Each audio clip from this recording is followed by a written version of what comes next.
우리 암 환자들 가족력에 대해서 한번 이야기를 나눠볼까요?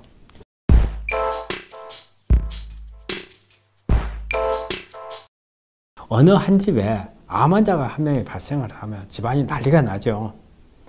예? 어떤 돈도 많이 드니까 경제적인 문제, 또 가족들이 간호하느라고 가족들의 생업의 문제, 여러 가지가 문제가 발생을 하는데, 또 하나의 문제가 뭐가 있냐면, 이 암 환자가 한 명 발생을 하면은, 아, 나도 암에 걸리지 않은가 하는 그런 불안감들이 많이 발생을 합니다. 그래서 그때부터는 우리 가족들이 정말 궁금해하는 부분이 생기거든요. 그래서 그 부분을 잠깐 설명을 좀 드리도록 할게요. 우리가 병원에서 우리가 환자 진단을 하고 상담을 할 때 가족력 체크를 해요. 그거는 이 암이라는 병 자체가 뭔가, 예? 한 사람이 발생하면 다른 가족에도 영향을 줄 수 있다는 그런 의미가 되거든요. 그렇다면 그런 영향을 주는 부분이 우리가 쉽게 간단하게 생각하면 어떤 유전이 아닌가. 그것도 실제 그 의료 현장에서 보면 환자들이 그런 질문을 많이 해요. 나도 우리 가족 중에 누가 암이 있었는데 그거 유전 아니냐. 그러면 그 유전이면 나도 걸릴 가능성이 높지 않느냐. 이런 이야기를 하거든요. 상당히 궁금한 부분이에요. 그렇다면 암이라는 병 자체는 어떤 유전자의 문제가 생겨서 오는 겁니다. 그렇기 때문에 우리가 유전이라는 것을 관여를 해서 이야기를 할 수밖에 없어요. 그렇다면은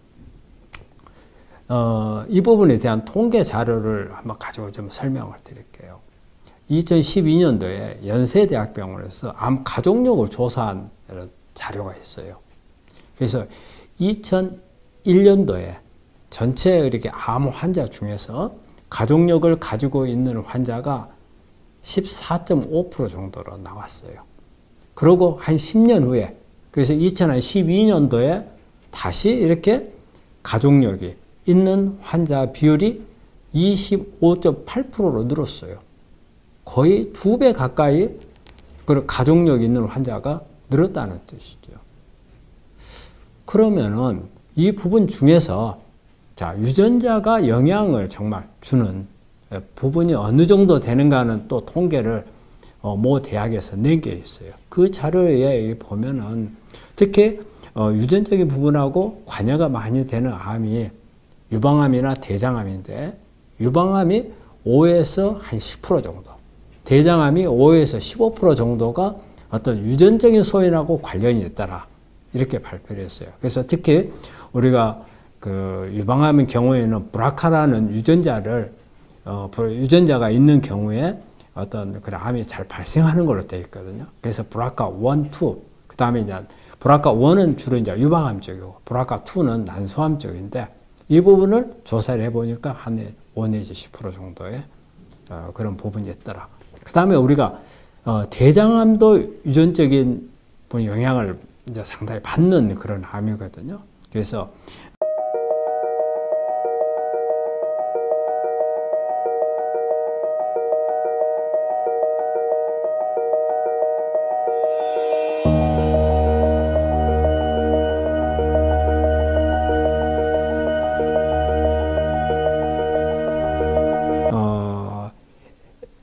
MLH1이라는 유전자하고 그 다음에 MSH2라는 이런 유전자가 유전적인 영향을 많이 가지고 있어요.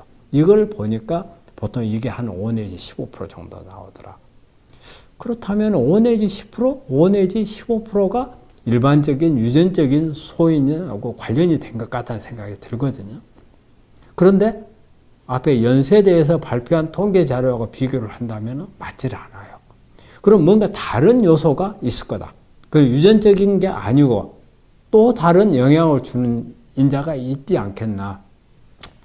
그래서 이제 이런 부분들을 조사를 해보니까 어때요? 거기에 관여하는 것은 유전적인 게 아니고 우리가 살아가는 동안에 그 가족이 어느 암 환자가 발생을 했을 때 그 가족들을 이렇게 조사를 해보니까 그 가족들이 먹는 음식이나 생활 습관, 그 그 다음에 스트레스도 어느 한 사람이 받으면 그 가족이 공동 스트레스가 돼버리잖아요. 그 다음에 그 사람이 사는 환경, 이런 부분들이 영향을 주어서 후성윤회학적인 이 발현의 문제가 생기더라. 이런 부분이 영향을 주는 요소가 있더라는 거죠. 즉 같은 환경이나 생활습관 이런 부분들을 공유하는 가운데에서도 이 암이 어느 한 환자가 발생을 하게 되면 가족들도 마찬가지로 어떤 그런 공통된 환경에 노출이기 때문에 암이 잘 발생을 하고, 그래서 그게 가족력이 되지 않는가. 특히 그 앞에서 제가 설명했던 연세대의 통계를 보면은 생활습관하고 관련된 암, 즉 대장암, 그 다음에 유방암, 그 다음에 전립선암이나 이런 비뇨기 계통의 암들이 발생이 가족력을 많이 갖더라. 이걸 보니까 어떤 유전적인 소인 외에 후성유전학적인 요소가 많이 관여를 하더라. 그렇다면 여기서 이제 중요한 부분은 뭐냐면, 내 가족 중에 암 환자가 발생을 했다 하더라도 나는 걸리지 않을 수 있다는 그런 의미가 될 수 있거든요. 그렇다면 어떻게 해야 되느냐.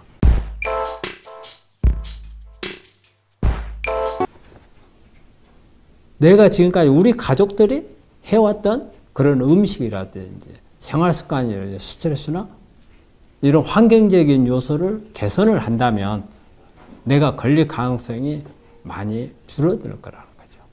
그래서 결론적으로 우리의 암 환자분들, 특히 암 환자분들 가족들, 그래서 어떤 내가 암에 걸릴 가능성에 대한 불안감을 가지고 있는 환자분들은 너무 그래 불안감을 가질 필요가 없고, 우리 가족이 해왔던 패턴에 뭐가 잘못됐는가를 한번 생각해 봐야 됩니다.